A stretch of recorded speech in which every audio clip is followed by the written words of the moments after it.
intuntu, umubabaro hamwe n'amarira niyo amajambo waguma wumvana ugwaruka rwose rwagize ico gungukira kuri Centre Jeune Kamenge bumvise inkuru y'agacamugongo y'urupfu rwatanguje ikigo c'ugwaruka Centre Jeune Kamenge.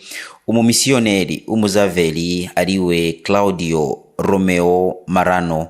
Kubwa Havyarimana Bonaventure Batazira Kakabone, umwe mu baciye muri ico kigo, yagize ico ashikiriza. Nimba twarashoboye gutera intambwe mu vyo kwandika umuziki canke mu gukora umuziki, nuko twaronse aho tubikorera.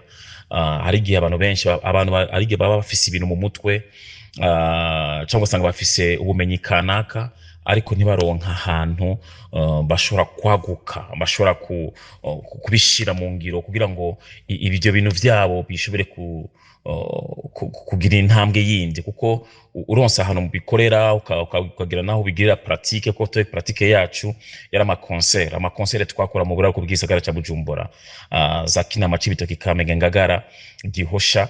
Ayo maconcert yatuma tugenda dutera intambwe, tubona ngene twokosora, tubona ngene twokomunika na public, tubona ngene twokwandika indirimbo zotuma abantu bafashwa, turavira ingene public yifashe. Umva byaradufashije cyane gose. Nayo kubwa Kaze Fete Gerard Batazira Yogaman yatumenyesheje ko Marano yari umuntu w'ingirakamaro. Baragira n'igihe cyo kubakira abantu batishoboye, imfuvyi, bafakazi, muri bijya bihe byari bigoye. Barafyaturira abantu amatafari. Ico bamariye abantu ni censhi cyane. Nk'urwaruka hajya anye kuri Centre Jeune kera, abamizisiye bose, abartiste bose tuzi yo kuva kera, ba Kakabone, kuva no kuri Bakidumu nabande, abantu bose bafashijwe cyane na Claudio.